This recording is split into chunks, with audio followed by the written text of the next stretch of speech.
মহান আল্লাহ সুবহানাহু ওয়া তাআলার শুকরিয়া আদায় করছি, তিনি আমাদেরকে আজকের জুমার খুতবায় এবং তারপর সালাতের জন্য মসজিদে আসার তৌফিক দান করেছেন। বলি আলহামদুলিল্লাহ। রাসূলুল্লাহ সাল্লাল্লাহু আলাইহি ওয়াসাল্লামের উপর দরুদ এবং সালাম বর্ষিত হোক। আল্লাহুম্মা সাল্লি ওয়া সাল্লিম আলা নবিয়িকা মুহাম্মদ, আল্লাহুম্মা সাল্লি আলাইহি, আল্লাহুম্মা বারিক আলাইহি। আল্লাহ সুবহানাহু ওয়া তাআলা কোরআনে মুমিনদের বৈশিষ্ট্য উল্লেখ করতে গিয়ে বলেছেন, ইন্নামাল মুমিনুনা ইখওয়াতুন। মুমিন হচ্ছে ভাই ভাই। মুমিনদের মধ্যে পরস্পরের প্রতি পরস্পরের সম্পর্ক কিসে? ভ্রাতৃত্বের সম্পর্ক। আল্লাহ তাআলা বলেছেন, আল্লাহ তোমাদের উপর অনুগ্রহ করেছেন যখন ফাআল্লাফতা বাইনা কুলুবিকুম ফাআসবাহতুম বিনি'মাতিহি ইখওয়ানা। আল্লাহ তোমাদের উপর অনুগ্রহ করেছেন, ফলে তোমাদের অন্তরে আল্লাহ তাআলা পরস্পরের প্রতি বন্ধন এবং ভালোবাসা তৈরি করে দিয়েছেন। এটা নেয়ামতের বহিঃপ্রকাশ, আল্লাহর নেয়ামতের বহিঃপ্রকাশ। কোন মুসলিমকে ভালোবাসা এটা নেয়ামতের বহিঃপ্রকাশ। আল্লাহ নেয়ামত দিয়েছেন আমাদেরকে। ওয়া কুনতুম আলা শাফা হুফরাতিন মিনান নারি ফাআনকাযাকুম মিনহা। তোমরা আগে জাহিলিয়াতের আসাবিয়াতের মধ্যে ছিলে, যে কেবল তোমরা পরস্পরকে ভালোবাসতা গোত্রের উপর ভিত্তি করে, সে আমার গোত্রের লোক, সে আমার দলের লোক, সে আমার সম্প্রদায়ের লোক এবং সে আমার জাতির লোক। এই কারণে পরস্পরকে তোমরা ভালোবাসতা। সেই জাহান্নামী জাহিলি আচরণ থেকে আল্লাহ তাআলা তোমাদেরকে রক্ষা করেছেন, তোমাদেরকে মুক্ত করেছেন। ফাআনকাযাকুম মিনহা, আল্লাহ সেখান থেকে তোমাদেরকে রক্ষা করেছেন। মুমিনদের পরস্পরের প্রতি সুধারণা পোষণ করতে হয়। আল্লাহ সুবহানাহু ওয়া তাআলা মুমিনদের ব্যাপারে বলেছেন যে তোমরা ওয়াতাযুন্নুনা, তোমরা যুন্নু বিল মুমিনিনা খায়রা। রাসূলুল্লাহ বলেছেন তোমরা মুমিনদের ব্যাপারে ভালো ধারণা পোষণ করো। মুমিনরা পরস্পরকে যেন গালিগালাজ না করে, তারা যেন কাউকে তুচ্ছ-তাচ্ছিল্য না করে। সূরাতুল হুজুরাতে গোটা আলোচনাটাই আল্লাহ তাআলা এই বিষয়ে বলেছেন, ইয়া আইয়ুহাল্লাযীনা আমানু লা ইয়াগতাব বা'দুকুম বা'দা, ইয়া আইয়ুহাল্লাযীনা আমানু লা ইয়াসখার কওমুম মিন কওমিন আসা আন ইয়াকুনু খায়রাম মিনহুম ওয়ালা নিসাউম মিন নিসাইন আসা আন ইয়াকুননা খায়রাম মিনহুন্না ওয়ালা তালমিজু আনফুসাকুম ওয়ালা তানাবাযু বিল আলকাব বি'সাল ইসমুল ফুসুক বা'দাল ঈমান ওয়ামান লাম ইয়াতুব ফাউলাইকা হুমুজ জালিমুন। আল্লাহ সুবহানাহু ওয়া তাআলা ফাউলাইকা হুমুল ফাসিকুন। আল্লাহ সুবহানাহু ওয়া তাআলা একদল লোকের ব্যাপারে বলেছেন যে ঈমানদাররা তারা পরস্পরকে সুখরিয়া করে না, তুচ্ছ-তাচ্ছিল্য করে না। একজন আরেকজনকে জাতীয়তার উপর ভিত্তি করে ছোট মনে করে না, যে অমকে ওই জাতি অতএব বা ওই গোষ্ঠী অতএব সে আমাদের চেয়ে ছোট। সুখরিয়া করা, লা ইয়াসখার। সুখরিয়া মানে কি? সুখরিয়া মানে হচ্ছে মূলত এটা তাসখির থেকে এসেছে। তাসখির মানে হচ্ছে অনুগত করা, অনুগত, নিজের থেকে নিচু হীন মনে করা। যেমন আল্লাহ তাআলা বলেছেন, ওয়াসাখখারা লাকুম মা ফিস সামাওয়াতি ওয়া মা ফিল আরদি ওয়া আসবাগা আলাইকুম নি'আমাহু যাহিরাতান ওয়া বাতিনা ওয়াস সাহাবুল মুসাখখারু ওয়াস সাহাবিল মুসাখখারি বাইনাস সামাই ওয়াল আরদ। আল্লাহ তাআলা তাসখির মানে বলেছেন সবকিছুকে আমাদের অধীনস্থ করে দেয়া, আমরা ওগুলোকে আমাদের নিজেদের স্বার্থে পরিচালনা করি, সেগুলো আমাদের চেয়ে নিম্ন মানের, অথবা আমাদের সেবক হিসেবে আল্লাহ এগুলোকে তৈরি করেছেন। ফলে আপনি যখন কোনো মুসলিমকে তুচ্ছ-তাচ্ছিল্য করেন, তার মানে সে আপনার চেয়ে নিচু, আপনার চেয়ে নিচু। অথচ আল্লাহ তাআলা বলেছেন, ইন্না আকরামাকুম ইনদাল্লাহি আতকাকুম। তোমরা তো জানো না, রাসূলুল্লাহ সাল্লাল্লাহু আলাইহি ওয়াসাল্লাম ভাষণে বলেছেন, লা ফাদলা লিআরাবিয়্যিন আলা আজামিয়্যিন ওয়ালা লিআবিয়াদ আলা আহমার অথবা ওয়ালা লিআবিয়াদ আলা আসওয়াদ। রাসূলুল্লাহ বলেছেন যে আমাদের কোন জাতীয়তার উপর ভিত্তি করে কোন মর্যাদা রচিত হবে না। মর্যাদা রচিত হবে কেবল তাকওয়ার উপর ভিত্তি করে। কে বড় হত্যা কি কেউ জানে না। তাকওয়া তো অন্তরের বিষয়, তাকওয়া শরীরের বিষয় না। এমনকি আপনি কোনো ইবাদত করলেও সেই ইবাদতও কিন্তু এটা আপনার জাহান্নামের কারণ হয়ে যেতে পারে যদি সেটি আপনি আল্লাহর জন্য না করেন, মানুষকে দেখানোর জন্য করেন। রাসূল সাল্লাল্লাহু আলাইহি ওয়াসাল্লাম বলেছেন, আল্লাহ তাআলা বলেন, আনা আগনা শুরাকাই আনি শিরক ফাইন আশরাকা মাই গায়রি তারাকতুহু ওয়া শিরকাহু। আল্লাহ বলেন, যদি কেউ ইবাদত করতে গিয়ে আমার সাথে কাউকে শিরক করে, তাহলে আমি তার ইবাদত সহ তাকে শুদ্ধ, তার ইবাদত শুদ্ধ তাকে আমি জাহান্নামে নিক্ষেপ করি। কারণ আমার সাথে কাউকে, আল্লাহ সুবহানাহু ওয়া তাআলা ভেরি সেনসিটিভ এই ক্ষেত্রে। আল্লাহ সুবহানাহু ওয়া তাআলা এই ক্ষেত্রে আনকম্প্রোমাইজিং। ইন্নাল্লাহা লা ইয়াগফিরু আন ইউশরাকা বিহি ওয়া ইয়াগফিরু মা দুনা যালিকা লিমান ইয়াশা। শিরকের গুনাহকে আল্লাহ ক্ষমা করবেন না, সব গুনাহ আল্লাহ ক্ষমা করে দেবেন। ফলে শিরক কখনো কখনো শারীরিকভাবে হয়, কখনো কখনো অন্তর্জগতে হয়। যখন আপনি আল্লাহ ছাড়া অন্য কারোর জন্য কোনো কাজ করেন, আল্লাহ ছাড়া অন্য কাউকে যদি আপনি প্রাধান্য দেন, আল্লাহ ছাড়া অন্য কাউকে বেশি ভালোবাসেন, আল্লাহ সুবহানাহু ওয়া তাআলা ছাড়া অন্য কাউকে বেশি ভয় করেন, আল্লাহ ছাড়া অন্য কাউকে প্রাধান্য দেন, আল্লাহ সুবহানাহু ওয়া তাআলা ছাড়া অন্য কাউকে সন্তুষ্ট করার জন্য যদি আপনি কোনো কাজ করেন, তাহলে সেটাও শিরক। সেটা কেবলমাত্র মূর্তি পূজার শিরক না, শিরকের তো অনেক ডাইমেনশন আছে, অনেক শাখা প্রশাখা আছে, এটাও শিরক। ফাওয়াইলুল লিল মুসাল্লিন আখওয়াফু মা আখাফু আলা উম্মতি আশ-শিরক আল-আসগর। রাসূল সাল্লাল্লাহু আলাইহি ওয়াসাল্লাম বলেছেন, আমার উম্মতের ব্যাপারে আমি শিরকের ভয় করি, শিরক আসগর আর রিয়া, মানুষকে দেখানোর জন্য। লা তুবতিলু সাদাকাতিকুম বিল মান্নি ওয়াল আযা কাল্লাযী ইউনফিকু মালাহু রিয়াআন নাস ওয়া লা ইউনফিকু বিল্লাহি ওয়া লা ইউমিনু বিল্লাহি ওয়াল ইয়াউমিল আখির فمثله كمثل صفوان عليه تراب فأصابه وابل فتركه صلدا لا يقدرون على شيء مما كسبوا والله سريع الحساب। আল্লাহ সুবহানাহু ওয়া তাআলা বলেছেন, একদল লোক যারা দান সাদাকা করে কিন্তু মানুষকে দেখানোর জন্য, এটা হচ্ছে একটা মসৃণ পাথরের উদাহরণের মতো। একটা মসৃণ পাথরে যখন বালু জমা হয়, তখন এখানে ছোট ছোট গাছ জন্ম নেয়, ছোট ছোট পিচ্ছি পিচ্ছি। দেখবেন কোন একটা জায়গায় পাথর পড়ে আছে বা ইট পড়ে আছে, অনেকদিন কেউ এটা ধরে না, দেখবেন ছোট ছোট ইকলিকে গাছ এখানে আছে। কিন্তু যখন মুষলধারে বৃষ্টি হয়, তখন কি হয়, এই পাথরটা একেবারে সাফ হয়ে যায়, এক ফোঁটা বালিও নাই, একটা গাছও এখানে নাই। যেই ব্যক্তি আল্লাহ ছাড়া অন্য কারো উদ্দেশ্যে কোনো কাজ করে, সেটা যাই হোক না কেন, ইভেন সেটা চ্যারিটির মতো, দানের মতো এত বড় কাজ, সেটিও যখন সে করে, এটা হচ্ছে ওই রকম একটা মসৃণ পাথরের মতো। এটা তার কোনো লা ইয়াকদিরুনা আলা শাইইন মিম্মা কাসাবু, এই লোকেরা যারা তারা যে সকল কাজ করেছে এগুলোর কোনো ফল তারা অর্জন করবে না, কোন ফল তাদের জন্য নাই। ফলে আল্লাহ সুবহানাহু ওয়া তাআলাকে প্রায়োরিটি দেয়া, এটি আমাদের একমাত্র কাজ। কিন্তু আমরা যখন আল্লাহকে প্রায়োরিটি না দিয়ে অন্য কাউকে সন্তুষ্ট করার জন্য কাজ করি, তখন এই বিপত্তিটা ঘটে। আপনি যখন আল্লাহকে সন্তুষ্ট করার জন্য কোনো কাজ করেন, তখন আল্লাহ সুবহানাহু ওয়া তাআলা আপনার প্রতি নিজে সন্তুষ্ট হন এবং অন্যদেরকেও তিনি আপনার প্রতি সন্তুষ্ট বানান। আবার বলি, যদি আপনি আল্লাহকে সন্তুষ্ট করার জন্য কোনো কাজ করেন, হোয়াট এভার ইউ ডু, যাই করেন না কেন, তখন আল্লাহ তাআলা কি করেন, নিজে আপনার প্রতি সন্তুষ্ট হন এবং অন্যদেরকে আপনার প্রতি সন্তুষ্ট বানান। তারপরে আল্লাহ সৃষ্টিকে আপনার প্রতি সন্তুষ্ট বানিয়ে দেন। আল্লাহকে সন্তুষ্ট করার জন্য কাজ করা, এই কারণে আয়েশা রাদিয়াল্লাহু তাআলা আনহা তিনি মুআবিয়া রাদিয়াল্লাহু তাআলা আনহুর কাছে চিঠি লিখে ফেলেছিলেন, চিঠি লিখে পাঠিয়েছিলেন যে এই ব্যক্তি মান ইলতামাসা রিদাল্লাহি বিসাখাতিন নাসি, যদি কোনো ব্যক্তি আল্লাহ সুবহানাহু ওয়া তাআলা এর সন্তুষ্টি অর্জনের জন্য কাজ করে, তাতে মানুষ সন্তুষ্ট হোক কি অসন্তুষ্ট হোক তাদেরই তাকান না। হতে পারে মানুষ অসন্তুষ্ট হচ্ছে, কাফাহুল্লাহু মুমিনাতান নাস, আল্লাহ সুবহানাহু তখন মানুষের দায়িত্ব নিয়ে নেন এই মানুষকে তার প্রতি সন্তুষ্ট বানানো। আর যদি ওয়ামান ইলতামাসা রিদান নাস বিসাকাতিল্লাহ ওয়াক্কালাহুল্লাহু ইলান নাস, আল্লাহ তাআলা এর সন্তুষ্টি বাদ দিয়ে মানুষকে সন্তুষ্ট করার জন্য যদি আপনি কোনো কাজ করেন, তাহলে আল্লাহ সুবহানাহু ওয়া তাআলা আপনাকে মানুষের প্রতি নিবদ্ধ করেন, নিবেদিত করেন, আল্লাহ মানুষের প্রতি আপনাকে সুবদ্ধ করেন। তারা পারলে তোমাকে বাঁচাক, আমি তোমার পক্ষে নেই। প্রিয় ভাইরা, সম্মানিত বোনেরা, অন্যকে কোনো মুসলিমকে নিজের চেয়ে ছোট মনে করা, এটা ঈমানের বিপরীত কাজ। এটা ঈমানের বিপরীত কাজ। মুসলিমরা বরং তাদের নিজেদেরকে অন্য মুসলিমদের সেবায় নিয়োজিত করা, এটা মুসলমানদের দায়িত্ব। রাসূলুল্লাহ সাল্লাল্লাহু আলাইহি ওয়াসাল্লাম তাই করেছেন। সাহাবায়ে কেরাম রাদিয়াল্লাহু তাআলা আনহুমদের সেবায় পর্যন্ত রাসূলুল্লাহ সাল্লাল্লাহু আলাইহি ওয়াসাল্লাম ছিলেন। তিনি একাকী, কেবলমাত্র এরকম না যে তিনি কোথাও বসে থাকলে লোকেরা এসে বলতো মান মুহাম্মাদুল ফিকুম, আপনাদের মধ্যে মুহাম্মদ কে? তিনি বলছেন আনা আকুলু কানা আকুলুল আবিদ ওয়ালা আকুলু মুত্তাকিআন, আমি এরকম হেলান দিয়ে খাই না রাজা বাদশাদের মতো।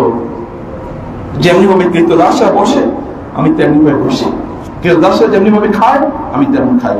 কারণ আমি আল্লাহ সুবহানাহু ওয়া তাআলা, রাসূলুল্লাহ তার মৃত্যুর আগের খুতবায় তিনি মানুষের উদ্দেশ্যে বলেছিলেন, আল্লাহ তাআলা তার বান্দাকে, এক বান্দাকে দুটো চয়েস দিয়েছেন।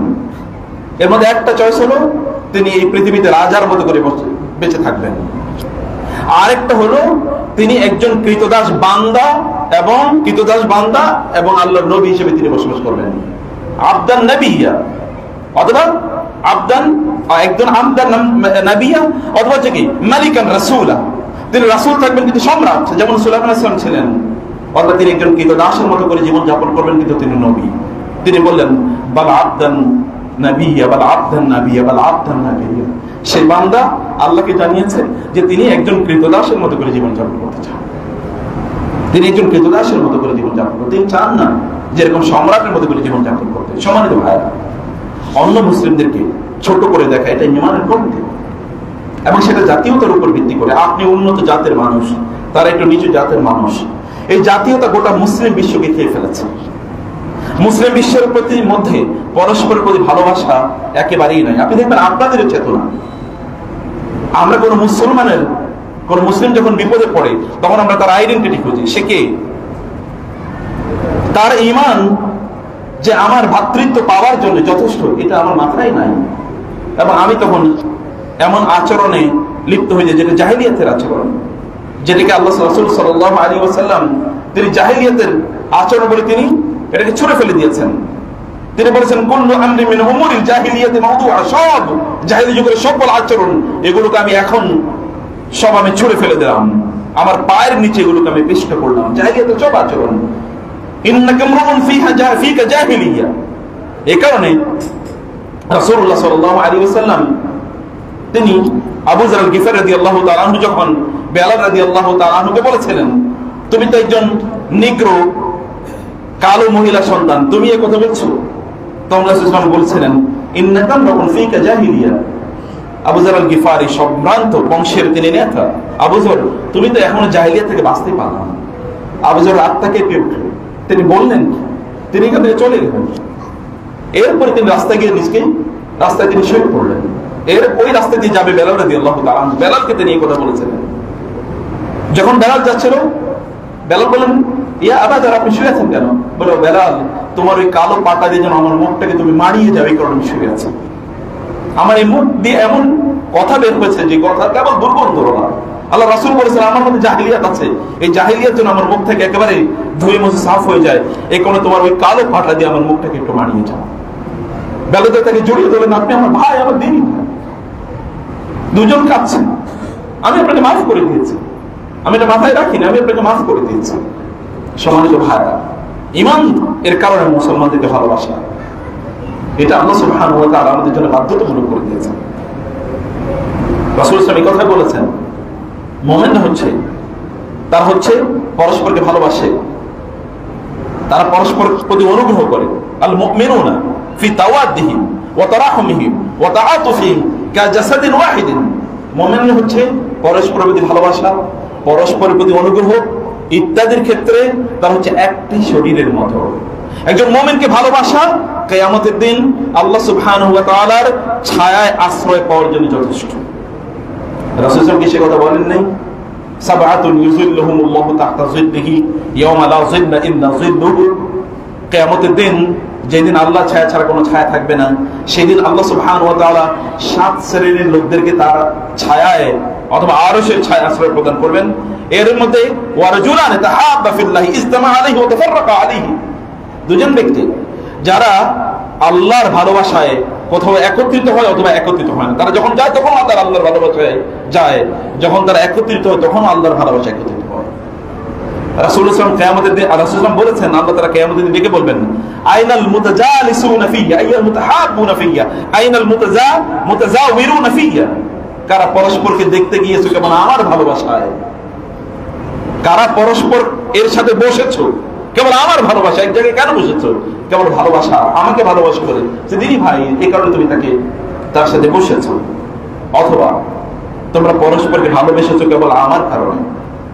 রাসূলুল্লাহ বললেন আল্লাহ তাআলা ডাকবেন এরা কই, কারণ আমার জন্য পরস্পরকে ভালোবেসেছো। আল্লাহ তাআলাকে আল্লাহ রাসূলকে বলেন না মান আহাব্বা ফিল্লাহ ওয়া আবগাদা ফিল্লাহ ওয়া আতা লিল্লাহ ওয়া মানআ লিল্লাহ ফাকাদ ইসতাকমালা ঈমান। ঈমানের তো সর্বোচ্চ পর্যায় হচ্ছে আল্লাহর জন্য পরস্পরকে ভালোবাসা অথবা আল্লাহর জন্য ঘৃণা করা। এখন ঘৃণা করাটাকে আমরা কি করছি, ঘৃণা করাটাকে এখন আমরা মিস ইন্টারপ্রিটেশন করছি। আমরা এখন মনে করছি কোন মুসলমানের আমি আল্লাহর জন্য ঘৃণা করি, এটা মুসলমানকে ঘৃণা করার ইস্যু না, এটা হচ্ছে কাফেরদেরকে, মুশরিকদেরকে, মুনাফিকদেরকে ঘৃণা করার ইস্যু। আর এখন আপনি মুমিনদেরকে মুনাফিক বলতে পারবেন না, এটা শরীয়তের আইন। এটা কেবল আল্লাহ তাআলা জানেন। কাউকে কাফের মুশরিক বলা যেতে পারে, কিন্তু মুনাফিক বলা যেতে পারে না, কারণ মুনাফিক হচ্ছে অন্তরের ইস্যু। নেফাকি অন্তরে আছে। ওই যা কিল লাহুম আমিনু কামা আমানান নাস ওয়া মিনান নাস মান ইয়াকুলু আমান্না বিল্লাহ, আল্লাহ তাআলা বলেছেন ইন্নাল মুনাফিকিনা ইউখাদিউনা আল্লাহ ওয়া খাদিউন, কেবল আল্লাহ তাআলা জানেন। আল্লাহু ইয়াশহাদু ইন্নাল মুনাফিকিনা লাকাযিবুন, আল্লাহ সাক্ষ্য দিচ্ছেন, কারণ আল্লাহ তাআলা জানেন। রাসূল সাল্লাল্লাহু আলাইহি ওয়াসাল্লামকে আল্লাহ সুবহানাহু ওয়া তাআলা জানিয়ে দিয়েছেন। আল্লাহ তাআলা সে কথা বলেছেন, যদি আমি চাইতাম তাহলে আমি তাদেরকে আপনাকে চিনিয়ে দিতাম। ফালা আরাফতাহুম বিসীমাহুম ওয়া লা তা'রিফান্নাহুম ফি লাহনিল কওল, তাহলে আপনি তাদেরকে তাদের চিহ্ন দেখে বুঝতে পারতেন এবং তাদের গলার টোন দেখে আপনি বুঝতে পারতেন। কিন্তু আল্লাহ তাআলা এটি তিনি সীমাবদ্ধ করে রেখেছেন তার কাছে এবং আপনাকে তিনি জানিয়ে দিয়েছেন। রাসূল সাল্লাল্লাহু আলাইহি ওয়াসাল্লাম কেবল একজন সাহাবীকে জানিয়ে দিয়েছেন, আর কাউকে জানান নাই। তিনি কেবল একজন আবু হুযায়ফা রাদিয়াল্লাহু তাআলাকে জানিয়েছেন, আর কাউকে জানান নাই, যাকে সিররু রাসূলুল্লাহ সাল্লাল্লাহু আলাইহি ওয়াসাল্লাম বলা হয়। রাসূলের গোপন তথ্যগুলি যিনি জানতেন, আর কাউকে জানান নাই। এমনকি আবু বকর ওমর রাদিয়াল্লাহু তাআলা পর্যন্ত জানতেন না। সম্মানিত ভাইরা, মানুষকে মুসলমানদেরকে কোনো টার্মে অভিযুক্ত করার আগে সাবধান। এটা মুমিনের প্রতি জুলুম, ঈমানদারদের প্রতি জুলুম। মুমিনদেরকে ভালোবাসতে হয়। গোটা পৃথিবী জুড়ে আমরা যে আচরণ এখন দেখতে পাই, তা হচ্ছে মুসলমানদের উপর হায়নাদের মতো করে লোকেরা চাপিয়ে পড়ছে। সর্বত্র আপনার আশপাশ থেকে শুরু করে, পূর্ব থেকে শুরু করে, পশ্চিম থেকে শুরু করে, একেবারে মধ্যপ্রাচ্য থেকে শুরু করে সর্বত্র আপনি দেখবেন একেবারে সর্বপশ্চিম থেকে সর্বপূর্ব সর্বপশ্চিম সর্ব জায়গায় একই অবস্থা, উত্তর এবং দক্ষিণ সর্ব জায়গায় একই অবস্থা। প্রিয় ভাইরা, এখানে মৌলিক সমস্যা হলো, সংকট হলো আমাদের ভ্রাতৃত্বের অভাব। আমরা পরস্পরকে একেবারে ভালোবাসতে জানি না। আমরা অন্যদেরকে কেবল দুনিয়ার স্বার্থে অন্যদেরকে আমরা প্রাধান্য দিই, সেখানে আমার ব্যবসা আছে। এটা আমাদের কাছে অনেক অনেক বড়। আল্লাহ তাআলা কি কথা বলেন নাই, যদি এমন হয় যে তোমাদের কাছে আল্লাহ সুবহানাহু ওয়া তাআলা এবং আল্লাহ রাসূল ছাড়া, কুল ইন কানা আবাউকুম ওয়া আবনাউকুম ওয়া ইখওয়ানুকুম ওয়া আজওয়াজুকুম ওয়া আশিরাতুকুম ওয়া আমওয়ালুন ইখতারাফতুমুহা ওয়া তিজারাতান তাখশাউনা কাসাদাহা ওয়া মাসাকিন তারদাউনাহা আহাব্বা ইলাইকুম মিনাল্লাহি ওয়া রাসূলিহি ওয়া জিহাদিন ফি সাবিলিহি ফাতারাব্বাসু হাত্তা ইয়াতি আল্লাহু বিআমরিহি। বলুন হে নবী, ইন কানা আবাউকুম, যে তোমাদের বাপ-দাদারা, ওয়া আবনাউকুম, তোমাদের সন্তান নাতি-পুতিরা, ওয়া আজওয়াজুকুম, তোমাদের স্ত্রীরা, এবং তোমাদের ভাই বোনেরা, তোমাদের আত্মীয়স্বজনরা, ওয়া আশিরাতুকুম ওয়া আমওয়ালুন ইখতারাফতুমুহা, তোমাদের সম্পদ, ওয়া তিজারাতান তাখশাউনা কাসাদা, তোমাদের ব্যবসা, যে ব্যবসা নষ্ট হয়ে যাবে তোমরা ভয় করছো, ও মাসাকিন তারদাউনাহা, তোমাদের বাড়ি ঘর, এত বিশাল অট্টালিকায় তোমরা বসবাস করছো, এত সমৃদ্ধ জীবন যাপন করছো, এইরকম জিনিসগুলো যদি তোমাদের কাছে আল্লাহ এবং আল্লাহ রাসূলের এবং আল্লাহর রাস্তায় যুদ্ধ করার চেয়ে বেশি প্রিয় হয়, ফাতারাব্বাসু, তাহলে অপেক্ষা করো, হাত্তা ইয়াতি আল্লাহু বিআমরিহি, তবে আল্লাহ সুবহানাহু ওয়া তাআলা তোমাদের ব্যাপারে তার নির্দেশ নিয়ে আসবেন।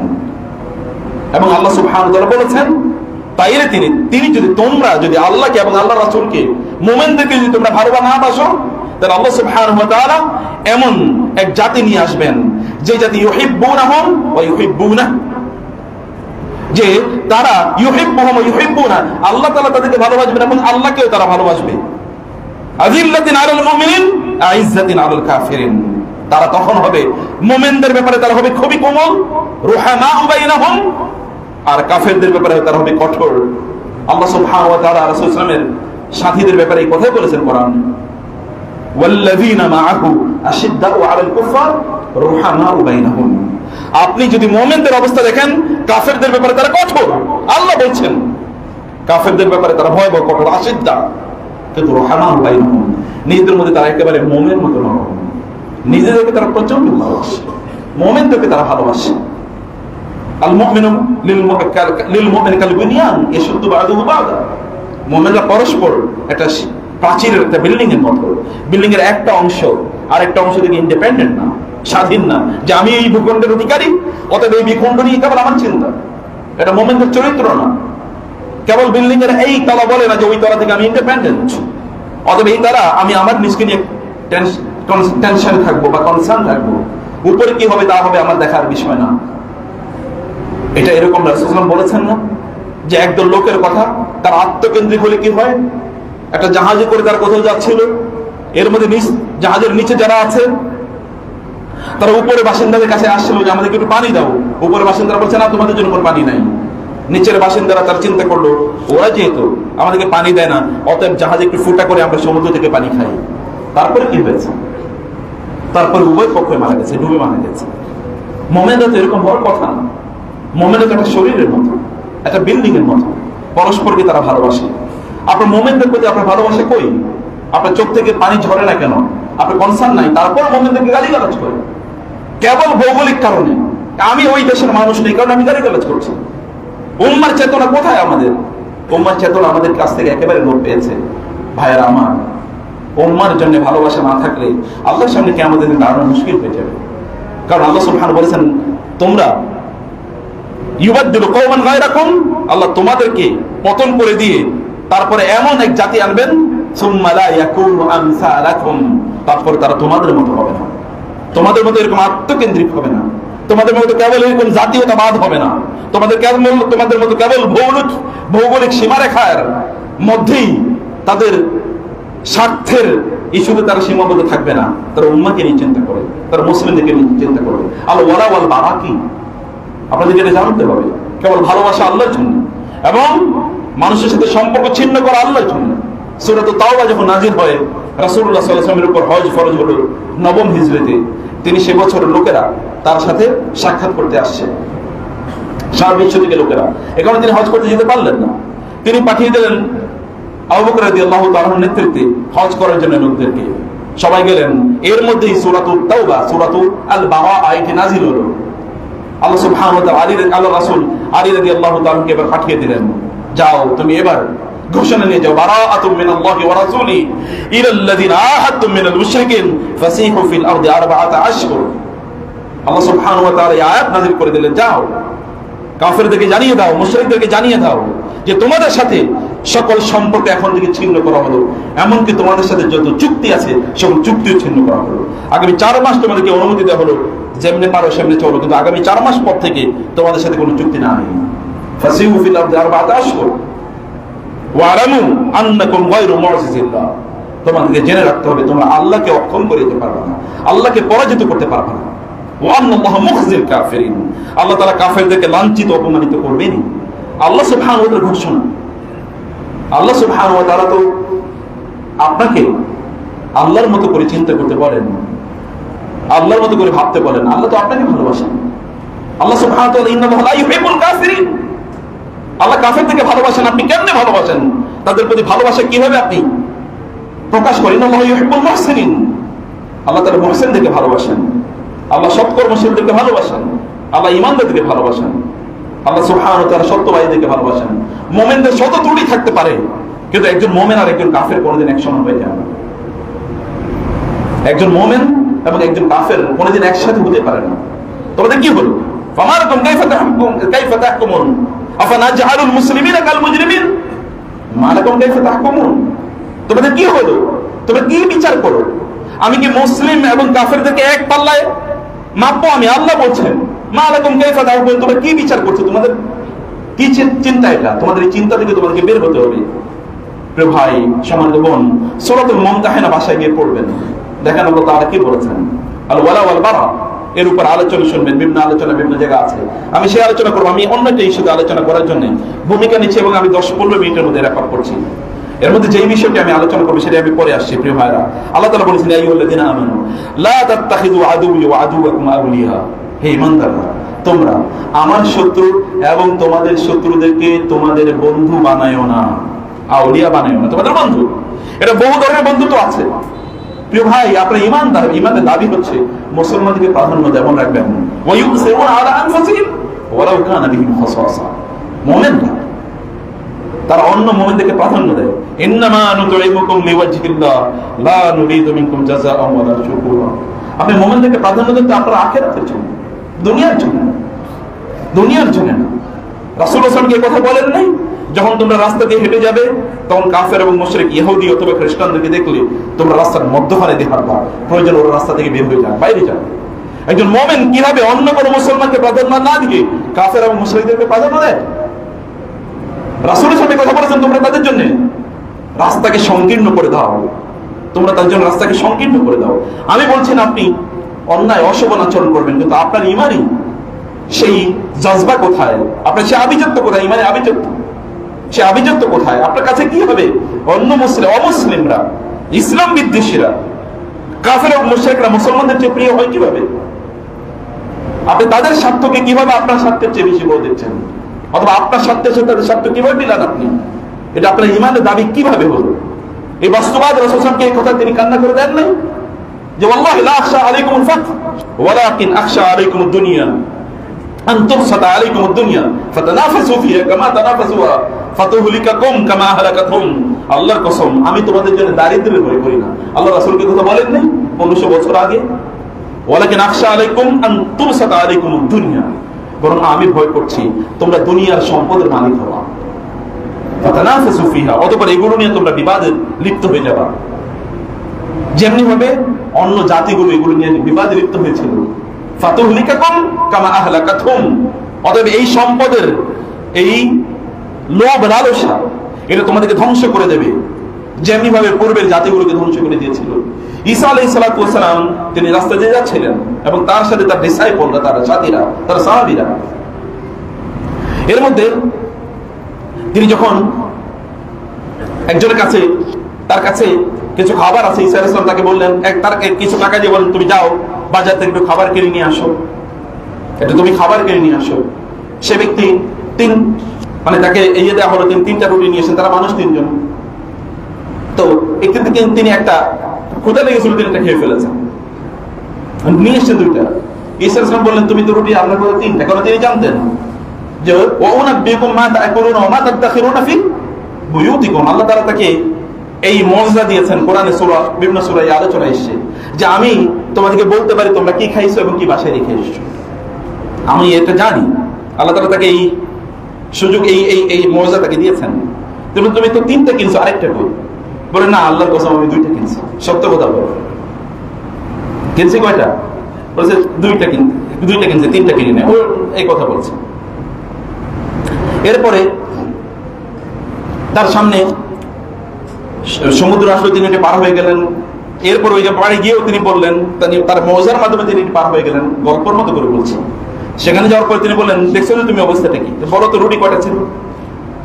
বলেছে রুটি ছিল আসলে 2টাই আনছি।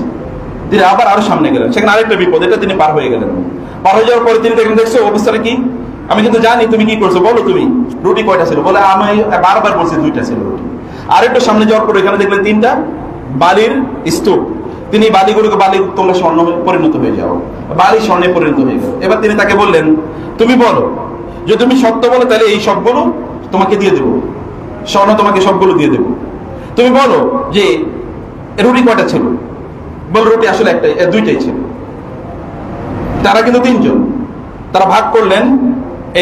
তিনি বললেন যে এটা আমার, এটা আমার, এটা আমার, এটা অমুকের, এটা তোমার। 3 জন তারা।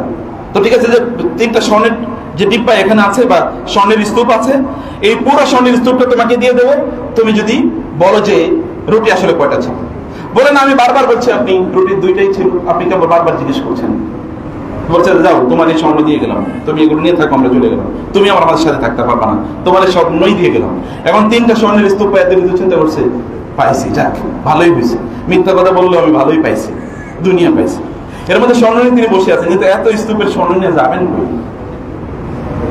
তিনি ভাবছেন যে এগুলো করবেন কি, তিনি এগুলোকে বস্তার মধ্যে ভরবেন, কিন্তু এগুলো টানাটানি করতে পারছেন না, করবেন কি? তিনি ভাবলেন যে উপায় কি, এগুলোকে একটু ঢেকে রাখতেছেন, কখন বসে আছেন। এর মধ্যে এদিক দিয়ে যাচ্ছিল ডাকাতরা বললো যে কি ব্যাপার তুমি এখানে বসে আছো কেন? বলে এমনি বসে আছে। এগুলো কি? বলে কিছু না, ওরা এগুলো খুলে দেখে যে স্বর্ণের টুকরা। তো তুমি কেন মিথ্যা কথা বললা? ঠিক আছে, এবার ডাকাতরা তারে ধরলো, ধরে তাকে ওইখানে হত্যা করে ফেললো। কারণ ডাকাতরা বললো ওরে বাঁচিয়ে রেখে লাভ কি, এই স্বর্ণ আমাদের মালিক হওয়া দরকার, এই স্বর্ণ মালিক পরে কি ডাকাতরা তাকে হত্যা করে ফেলাচ্ছে। যে ভাই, যদিও এটা একটা কাল্পনিক গল্পের মতো, ঈসা আলাইহিস সালামের সাথে সত্যি এরকম ঘটেছে কিনা আমরা জানি না, কিন্তু বাস্তবতা হলো সম্পদ তো আপনাকে রক্ষা করার জন্য আসেনি। সম্পদের সার্ভিস আপনি কেন দিচ্ছেন? সম্পদ আপনাকে সার্ভিস দেবে, কিন্তু আমরা এর জন্য কি আমরা দেই না প্রাধান্য? আপনি দেখেন তো, আপনি যখন ব্যবসা করেন আপনি কাকে প্রাধান্য দেন? মুসলিমের সাথে ব্যবসাকে প্রাধান্য দেন নাকি অমুসলিমদের সাথে ব্যবসাকে প্রাধান্য দেন? যদি মুসলিম বিশ্ব চিন্তা করতে আমরা মুসলিমরা মিলে আমাদের নিজেদের একটা ইকোনমিক জোন তৈরি করব, একটা ওয়ার্ল্ড ট্রেড মার্কেট আমরা তৈরি করব, এটা যদি মুসলমানরা বলতে একটা ওয়ার্ল্ড মুসলিম মার্কেট তৈরি করব, তাহলে মুসলমানদের কাছে আসার মতো কার ক্ষমতা আছে? কিন্তু কি আছে? না। সকল আত্মকেন্দ্রিক, যার কথায় আপনি বলেন পূর্ব থেকে পশ্চিম প্রত্যেকে আত্মকেন্দ্রিক, আমি এবং আপনি। উম্মার ভালোবাসা, উম্মেটিক চিন্তা আমাদের মধ্যে একেবারেই নাই। অথচ আল্লাহ রাসূল এই উম্মাকে নিয়ে কেঁদেছেন। আমার মাঝে মাঝে কষ্ট লাগে যে উম্মার জন্য রাসূল কেঁদেছেন। উম্মাকে তিনি তো বলেন না কেবল কেবল তিনি তো ভাগ বিভাজন করেন না, তিনি তো উম্মার জন্য কেঁদেছেন। সেই উম্মাকে আপনি কিভাবে কষ্ট দেন এবং আল্লাহ রাসূলের সামনে গিয়ে দাঁড়াবেন কিভাবে আপনি কিয়ামতের দিন? আল্লাহ তাআলা বলেছেন, সে কথা বলেছেন যে তোমরা আমার শত্রু, যারা নির্দিষ্ট ভাবে আমার শত্রু, এরা আদুউকুম ইয়াখুযু আদুউলি ওয়া আদুউল্লাকুম। আল্লাহ শত্রু, আমাদের শত্রু, তার নির্ধারিত নির্দিষ্ট। এই পৃথিবীতে আল্লাহ সুবহানাহু ওয়া তাআলা দুটো জাতিকে আল্লাহর পক্ষ থেকে ঘোষণা, দুটো জাতি মুসলমানদের সবচেয়ে বড় শত্রু। আল্লাহ তাআলা কোরআনে বলেছেন, ওয়ালা তাজিদান্না আশাদ্দান নাসি আদাওয়াতাল লিল্লাযিনা আমানুল ইয়াহুদা ওয়াল্লাযিনা আশরাকু। আল্লাহ তাআলা বলেছেন এই পৃথিবীতে আপনি দেখতে পাবে, ওয়ালা তাজিদান্না, এটা শব্দওয়ালা নুন, তোমরা দেখতে পাবে,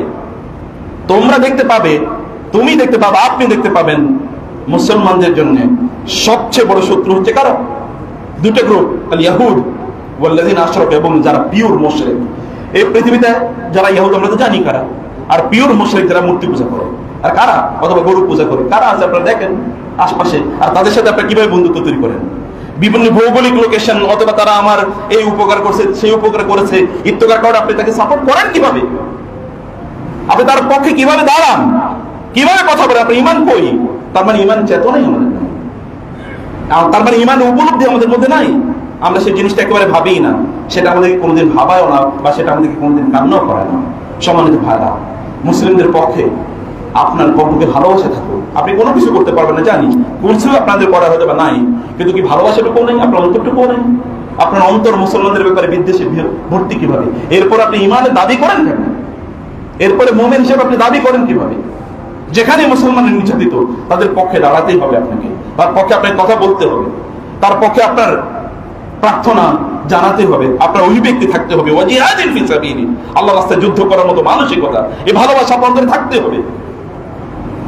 একদল লোক আল্লাহ সুবহানাহু তাদেরকে বললেন, আলাম তারা ইলাল লাযিনা কিলা লাহুম কুফু আইদিয়াকুম ওয়া আকিমুস সালাতা ওয়া আতুজ যাকাত। তুমি কি দেখো নাই? আপনি কি দেখেন না ওই সকল লোকদেরকে যাদেরকে বলা হলো যে ঠিক আছে, এখন তোমরা যেহেতু যুদ্ধ করতে পারছো না, অতএব তোমরা এখন নামাজ আদায় করো, তোমরা রোজা আদায় করো, যাকাত প্রদান করো। ফালাম্মা কুতিবা আলাইহিমুল কিতালু ইযা ফারিকুম মিনহুম, যখন তাদের উপর যুদ্ধ ফরজ করে দেওয়া হলো, তখন দেখবে যে তারা কি করেছে? তখন তারা সেখান থেকে মুখ ফিরিয়ে নিয়েছে। না, লিমা কাতাবতা আলাইনাল কিতাল, আল্লাহ যুদ্ধ করার দরকার ছিল, আমি কত এখন ভালো চাকরি করি, কত ভালো বাসা বাড়িতে থাকি, কত এসির মধ্যে থাকি, কত আমি ভালো জীবন যাপন করছিলাম, কেন তুমি আমার উপর যুদ্ধ ফরজ করে দিলে? মনে রাখবেন, কাফের এবং মুশরিকদের প্রধানত টার্গেট হচ্ছে মুমিনদের ইবাদতখানাগুলো, তারা সর্বপ্রথম আক্রমণ করে ইবাদতখানাগুলোতে। এখন দেখেন আপনি রিসেন্টলি যারা বিভিন্ন জায়গায় মুসলমানদের আক্রমণ করছে, ওদের আক্রমণের কেন্দ্রবিন্দু হচ্ছে এটা। এবং এই কথা বলা হয় জেরুজালেমে যে আগুন লেগেছে, এটা ইচ্ছাকৃতভাবে লাগানো হতে পারে, কারণ ওই যে বাইতুল মুকাদ্দাস পুড়িয়ে দিয়ে ওইখানে তাদের থার্ড টেম্পল তৈরি করার একটা পরিকল্পনা চলছে। কারণ তারা প্রস্তুতি নিচ্ছে মূলত তাদের যে মাসিহাকে, তাদের মাসিহা মানে হচ্ছে দাজ্জাল, দাজ্জালকে স্বাগত জানানোর জন্য তার রাস্তা তৈরি করছে দাজ্জালকে। এবং তাদের ওই যে রেড কাউ, আপনাদের যে গাভীকে জবাই, সূরা বাকারার যে গাভীকে জবাই করার জন্য তাদেরকে বলা হয়েছিল, এবং ওই গাভী তারা জবাই করতে চায়নি, ওমা কাদু ইয়াফালুন, কোরআন আল্লাহ তাআলা বলেছেন। এবং তারা এরপরে তারা গাভীকে জবাই করলো, আল্লাহ তাআলা বলেছেন যে তোমরা ওই গাভীকে জবাই করো, এখানকার এক টুকরা মাংস দিয়ে ওই মৃত ব্যক্তির শরীরে আঘাত করো, তারপরে মৃত ব্যক্তি জীবিত হবে এবং বলবে কে তাকে হত্যা করেছে। তারা সেটা করতে চায় নাই, তারপরে বহু কাহিনী করার পর তারা সেটা করেছে। ওই যে মৃত ব্যক্তিকে জীবিত করার জন্য আল্লাহ সুবহানাহু ওয়া তাআলা একটা গাভী, বাকারাতুন ইন্নাহা বাকারাতুন সফরা ফাতিউল লাউনুহা তাসুরু নাসিরিন, এটা একটা সফরা মানে যেটা হলুদ, হলুদ মানে যে গোল্ডেন কাউ, মানে এটা সোনালী রঙের একটা গাভী হবে। ওই গাভী তারা জবাই করেছে, ওইরকম একটা গাভী আবার তারা খুঁজে বের করছে সারা পৃথিবী থেকে, যে ওই গাভী জবাই করে তাদের সে আগের মতো রেনেসাঁ তৈরি হবে, এরকম একটা ভাব নিয়ে তারা করছে। Everything they are preparing for the welcoming of their দাজ্জাল, সেটা তারা করছে। আর বাকিরা তো যারা গরুর পূজা করে, এই দুইটাই গরুর জাতি, ওরও গরু পূজা করতো, কারণ ওরা ওইখান থেকে আসার করে তারা, আপনারা তো জানেন, যখন তারা তিন প্রান্তরে যখন লোহিত সাগর পার হয়ে পারে আসলো, মুসা আলাইহিস সালাম গেলেন তুর পাহাড়ে তাওরাত আনার জন্য, কিন্তু এর মধ্যে তারা কি করেছে? তারা অলরেডি একটা গরুর বাছুর, তারা ওই যে স্বর্ণ দিয়ে গরুর বাছুর, ওই যে সোনালি দেখ একই না একই কিছু, ওই স্বর্ণগুলো তারা একত্রিত করে তারা কি করেছে? একটা গরুর বাচ্চা তারা তৈরি করেছে, এবং ওই গরুর বাছুরও তারা পূজা শুরু করে দিল। ফারাজা মূসা ইলা কওমিহি গাদবানা আসিফা, মুসা প্রচন্ড রাগান্বিত হয়ে আসলেন এবং তার ভাইয়ের দাড়ি এবং চুদ্দুর বলেন, তুমি বিসা খালাফতুমুনি মিন বাদি, তুমি তো আমার উত্তম প্রতিনিধিত্ব করো নাই, আমি এদেরকে দেখে শুনে রাখার জন্য তোমাকে দিয়ে গিয়েছিলাম। তখন হারুন ইসলাম বলেছেন, ইবনা লা তাখুয বিলিহাতি ওয়ালা বিরাসি ইন্নী খাশিতু আন তাকুলা ফাররাকতা বাইনা বানি ইসরাঈল ওয়া লাম তারকুব কওমি। ভাই, তুমি আমাকে এদের সামনে লাঞ্ছিত অপমানিত করো না, ওরা আমার কথা শুনে নাই, আমি ওদেরকে বলেছিলাম তোমরা আমার কথা শোনো নাই, বরং সামিরি তাদেরকে ফিতনায় ফেলেছে। মা খাদবুকা ইয়া সামিরি, সামিরি তুমি কেন এটা করেছো? তারপরে সামিরি ব্যাখ্যা দিয়েছে কেন আমি এই কাজ করেছি। ওইখানকার নারীদের স্বর্ণ একত্রিত করে এটা একটা গোল্ডেন কাপ তারা বানিয়েছে, গরুর বাছুর দ্বারা এবং সোনালি একই। সম্মানিত ভাইরা, গরুর পূজারীরা আজীবন মুমিনদের শত্রু বলে আল্লাহ তাআলা ঘোষণা করেছেন। আপনি তাদের সাথে সম্পর্ক রাখার কোনো প্রয়োজন নেই, তাদেরকে ভালোবাসার কোনো কারণ নেই। তাদের সাথে আপনার অর্থনৈতিক সম্পর্ক রাখলে কি হবে? কেন মুসলমানরা নাই? 200 কোটি মুসলমানের বাজার কি ছোট বাজার? এর চেয়ে বড় বাজার কি হতে পারে? আপনি সেই বাজারকে আমরা কেন তৈরি করছি না? তার মানে খুবই আনফরচুনেটলি মুসলমানদের মধ্যে সেই চেতনাই তৈরি হয় না।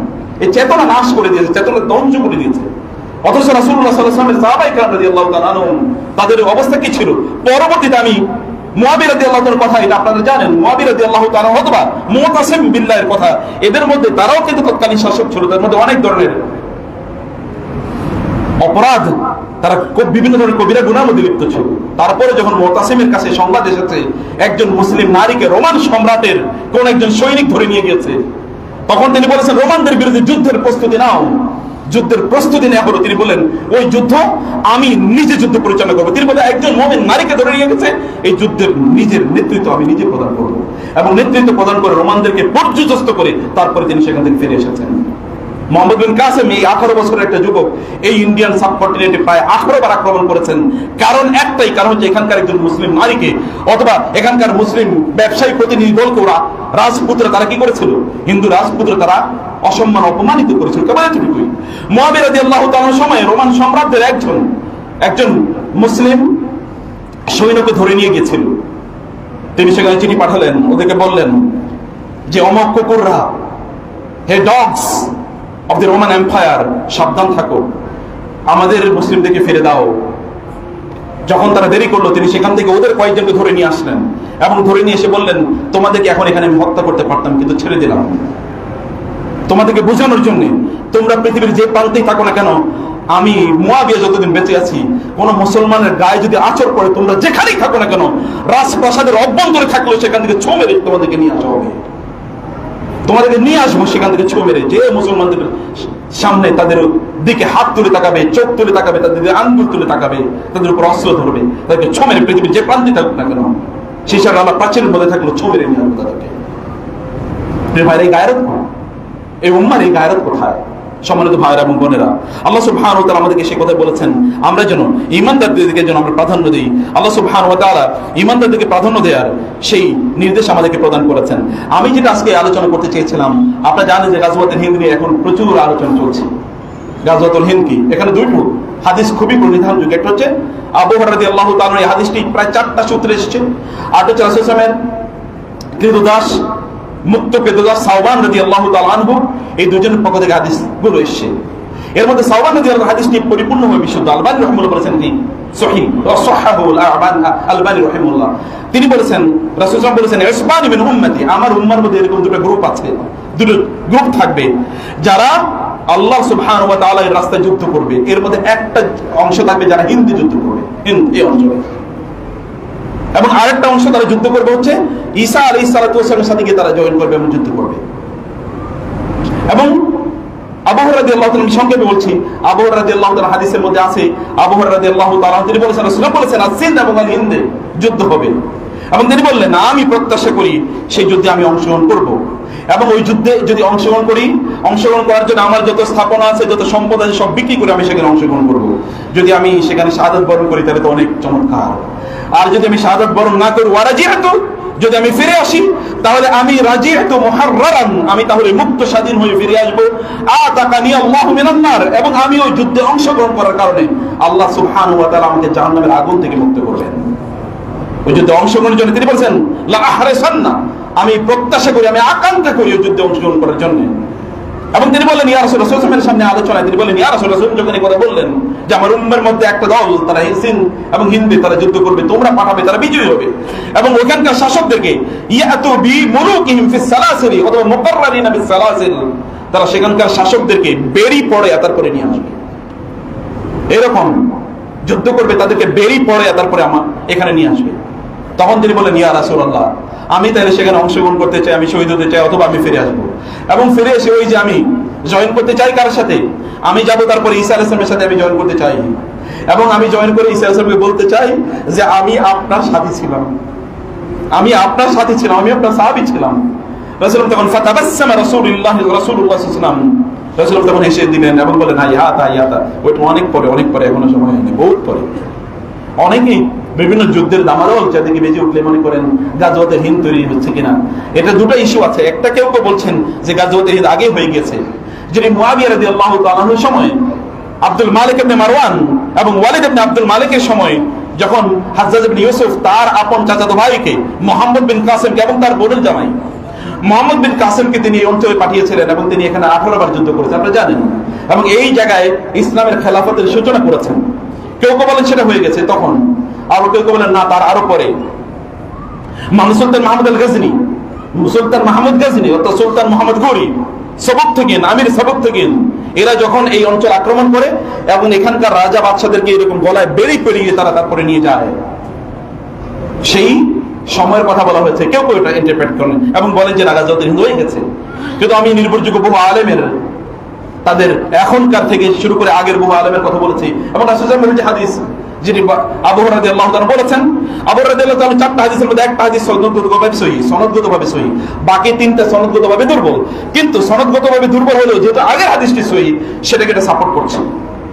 ইমাম যাহাবী রাহিমাহুল্লাহ এর একটা বক্তব্যকে কেন্দ্র করে কেউ কেউ মনে করে যে এই হাদিসগুলো সবই দুর্বল। না, ইমাম যাহাবী কেবল পার্টিকুলারলি ওই হাদিসগুলোর কথা বলেছেন যেখানে সনদগত দুর্বলতা আছে, কিন্তু বাকিগুলো সহিহ। যে বাকি দুটোর কথা বললাম, সাওবান রাদিয়াল্লাহু তাআলা হাদিসটা একেবারেই সহিহ, বিশুদ্ধ হাদিস। ইমাম বুখারী রাহিমাহুল্লাহ এই হাদিসের ব্যাপারে আলোচনা করেছেন, এবং তারিখ আল কবির এবং অন্য জায়গায় তিনি আলোচনা করেছেন, এবং অন্য সকলে এই ব্যাপারে একমত যে ব্যাপারে এই হাদিসটি সহিহ। আর আবু হুরায়রা রাদিয়াল্লাহু তাআলার প্রথম হাদিসটি সহিহ, হাসান পর্যায়ের সহিহ। এবং এই উপর ভিত্তি করে গাজওয়াতুল হিন্দকে হলো নাকি হলো না এটা ডিবেট থাকুক, কিন্তু আমরা যেহেতু এখানে একটা অংশ গিয়ে ঈসা আলাইহিস সালামের সাথে জয়েন করবে বলে আমরা বুঝি, অতএব এর উপর কনক্লুসিভ কথা হলো যে না, এটা হয় নাই, একটা জগৎ হয় নাই, এটা হবে, কবে হবে আমরা জানি না। ছোট যুদ্ধ লাগলেই কেবল হয়ে যাবে এটা মনে করার কোনো কারণ নাই। ছোট যুদ্ধ লাগলে এটা হয়ে যাবে এটা মনে করার কোনো কারণ। এখন যে যুদ্ধ আপনারা দেখতে পাচ্ছেন, এই যুদ্ধ তো অধিকাংশ হচ্ছে এখানকার, কারণ মোদী ওখানে প্রায় পতন হয় অবস্থা, ও প্রায় যায় অবস্থা। এখন তার একটা যুদ্ধ বাজাতে হবে, কারণ যুদ্ধ মানে হচ্ছে রাজনীতিবিদদের কি ইনকাম। আর সেখানে তো আপনার কিছু দাজ্জালীয় মিডিয়া আছে, দাজ্জালীয় মিডিয়ার কাজ হচ্ছে এটাকে হাইপ তৈরি করা, কারণ এটা তাদের ব্যবসা। আর অন্য যারা অস্ত্র বানায় তাদের ব্যবসা করবে করতে, তারা তো অস্ত্র বিক্রি করতে হবে, অতএব তাদের এটা ব্যবসা তাদের করতেই হবে। প্রিয় ভাইরা, এটা হবেই, কিন্তু আপনাদেরকে মনে রাখতে হবে এই শতাব্দী হচ্ছে মুসলমানদের শতাব্দী, ইসলামের শতাব্দী। ইনশাআল্লাহ ইসলাম বিজিত হবেই হবে, ইনশাআল্লাহ ইসলাম বিজিত হবে, এটা ইসলামের শতাব্দী। এবং দেখেন না ইসলামের বিপক্ষে যারা আছে ওদের পরিস্থিতি দেখেন, কি দেখেন, আল্লাহ সুবহানাহু ওয়া তাআলা নাস্তানাবুদ করে দিয়েছেন। এরা যেই যুদ্ধ বিমান ব্যবহার করেছে রাফাল নামে, যেটা অলরেডি ওটার মার্কেট শেয়ার ডাউন, ওইটা অলরেডি ক্লোজ ডাউন হয়ে যাবে কিছুদিন পরে, পরিস্থিতি এরকম। আর মুসলমানরা যেটা ব্যবহার করেছে ওটা মার্কেট এখন চাঙ্গা। আল্লাহ সুবহানাহু ওয়া তাআলা ইসলামের পক্ষেই বিজয় দিবেন ইনশাআল্লাহ। খেলাফত কেবলমাত্র ইমাম মাহদী অথবা ঈসা আলাইহিস সালামের মাধ্যমে সংগঠিত হবে না, তার মধ্যখানে আরেকবার খেলাফত হবে। আমরা আল্লাহকে দোয়া করি, আল্লাহ তোমার আমাদের চোখে এটা দেখিয়ে দাও, এবং আমরা যেন সেই খেলাফতের ভাগীদার যেন আমরা হতে পারি, আল্লাহ সেই তৌফিক তুমি আমাদেরকে দান করো। চারিদিকে দেখেন না ইয়াং জেনারেশন তারা জেগে উঠেছে ইসলামের পক্ষে, একদল তারা বিপদে চলে গেছে, তারা দূরে চলে গেছে, তা সত্ত্বেও কিন্তু যারা ইসলামের পক্ষে আছে তাদের সংখ্যা কি কম নাকি? অনেক বেশি, নেহাত কম না। দেখেন না মসজিদগুলো ভর্তি, দেখেন না মাদ্রাসাগুলো ভর্তি, দেখেন না কিভাবে দিন শেখার জন্য লোকজনের কি পরিমাণ আয়োজন। অতএব এর মাধ্যমে তৈরি হবে ইনশাআল্লাহ, এর মাধ্যমে ইসলামের বিজয় হবে। আল্লাহ সুবহানাহু ওয়া তাআলা যেন আমরা যেন দেখতে পারি, আমাদের চোখটা যেন শীতল হয়, কারণ আমাদের অন্তরটা কেঁপে উঠে। মুসলমানদের রক্ত চারিদিকে যখন ঝরে তখন আমাদের অন্তরটা কেঁপে উঠে, তখন আমাদের নিঃশ্বাস বন্ধ হয়ে যায়, দম বন্ধ হয়ে যায়। আমরা যেন আমাদের দু চোখ ভরে মুসলমানদের তাদের সুখ শান্তি এবং তাদের বিজয় যেন দেখে যেতে পারি, আমরা যেন ইসলামের বিজয় দেখতে পারি। আল্লাহ সুবহানাহু ওয়া তাআলা আমাদেরকে সেরকম একটা তৌফিক এবং অবস্থা দান করুন, এবং সেই বিজয়ের অন্যতম প্রধান শক্তি যেন আমরা নিজেরা হতে পারি, কারিগর যেন আমরা নিজেরা হতে পারি ইনশাআল্লাহ। আল্লাহ তাআলা আমাদেরকে সেই তৌফিক দান করুন। আকুল কওলি হাযা ওয়া আস্তাগফিরুল্লাহ লি ওয়া লাকুম ওয়া লিসাইরিল মুসলিমিন ফাস্তাগফিরুহু ইন্নাহু হুয়াল গফুরুর রহিম।